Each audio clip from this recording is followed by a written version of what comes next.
effortlessly pivot into a new effect. And it will appear as if you are attracting things to you.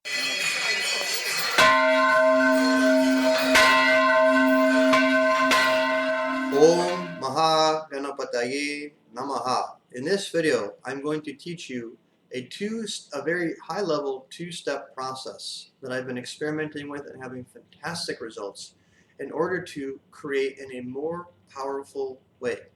Now, if you've watched my past videos, you may be familiar with the concept I've shared around the electromagnetic intention. This video is going to take that to a little bit of a refinement that I've been experimenting with.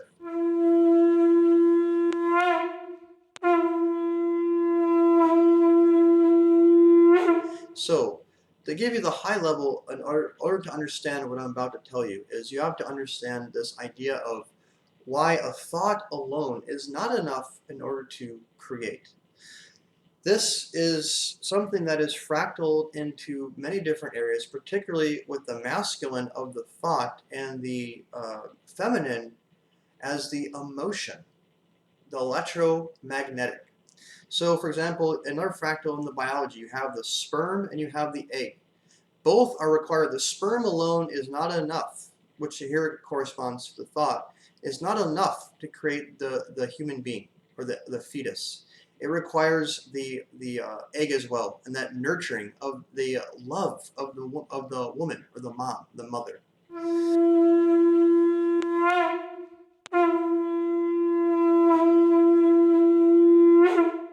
So with the thought, the two-step process, quite simply, is you want to translate the thought into emotion. Now, before you do this, I will also say you want to pinpoint the exact outcome that you want to create by discovering or uncovering what is the outcome that has the greatest emotional response to you. Which one do you have the most emotional attachment to? So you may have a surface level, you may have an intellectual manifestation you want, something that's more based on your ego or intellectual. There's not really an emotion tied to it. Now, this is why we have these, what they call as neurotic thoughts that don't ever get created, that are why we have a reality. Say you're having a mediocre income and you just want this billionaire lifestyle. And why it doesn't manifest is because you haven't cultivated an emotion to it. It's more of an intellectual neurotic thing around your ego. I want to make $1 trillion a year. So you have to, step number one really is going and finding and discovering ask yourself, why do you want the desire? Get into that and then figure out how you can put a measurement of success and how that fulfillment of that outcome can be validated. So say it's, I want to help the world understand how to make more money. Let's just keep using money as an example. Okay, that's great. That's the one that you have the most emotion around. Now, how do you measure that? What would validate for that for you? If it was created, how would you validate that? Maybe it's I'm able to reach 100 people a month and teach them this thing that I have to teach them, or whatever it is. So that gives you a very brief, high-level example of this idea of penetrating into the emotional reasons, finding that and pinpointing that exact outcome that you want to create, and then figuring out how that for you is validated as a success. Now, once you find that, the rest of it becomes much, much easier, because then the next step is you want to translate that thought into an emotion.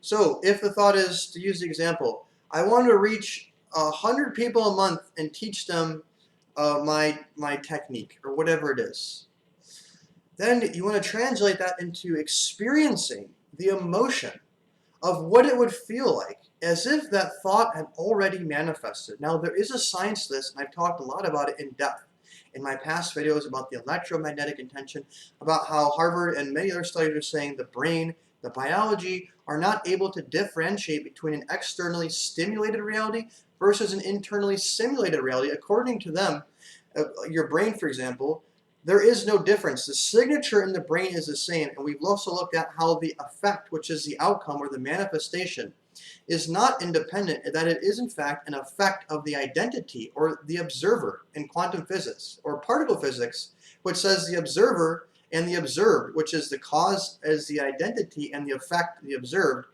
are one and the same. Yogis also say this: you become as you think, and who is thinking is the identity. It's the ego. So take your thought and translate it into emotion. Emotion is a feeling, and it releases chemicals. That what we perceive as an emotion is energy, but it's translated in the body physically as a chemical response.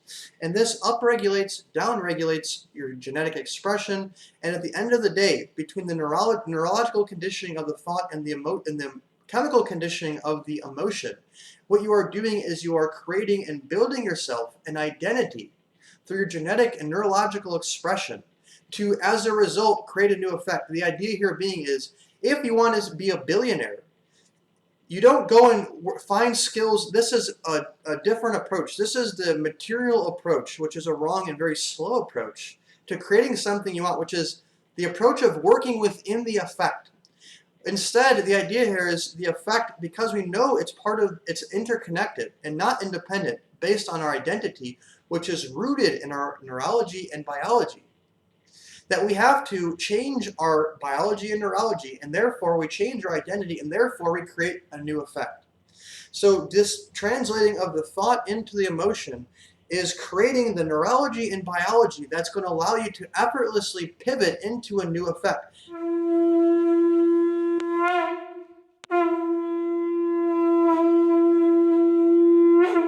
And it will appear as if you are attracting things to you, as though you aren't going out and... So what's an example of attraction? Okay, say you want a new car. Instead of going and getting a job to get the new money to get the new car, or going online to figure out how to get a new car, or look at the sites, what will happen is someone may say, hey, I have this exact car that you wanted. Are you interested in buying this from me? I'll give you a great deal. Or maybe you pop online, you have an idea, and you find the perfect car that's right down the road from you. This has happened to me. You find the perfect car on the first search. It's the one that's closest to you, and it's the best deal. And it is in this particular case, it was being sold way under the actual price of that car. And it was totally unique, and it fit exactly what I had in mind.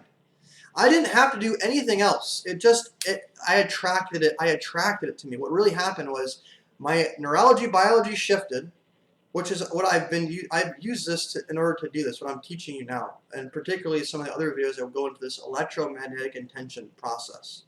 My identity shifted, and as a result, the effect changed.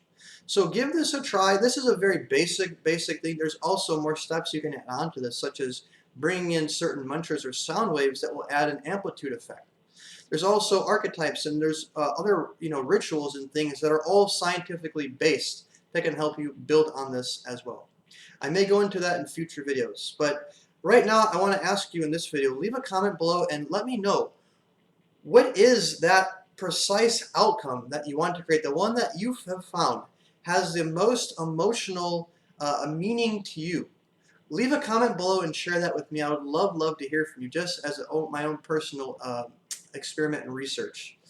If you like this video, please click the thumbs up and feel free to share it with people who you think would find this information valuable too. As always, if you'd like to be notified for future videos, click subscribe and the bell notification. Also, be sure to check out the description, where I'm going to leave a link to a survey that has a couple questions for you that if you don't mind, you want to spare a few seconds, I'd love to get your feedback on that, so please check that out as well. In the meantime, happy manifesting, and God bless.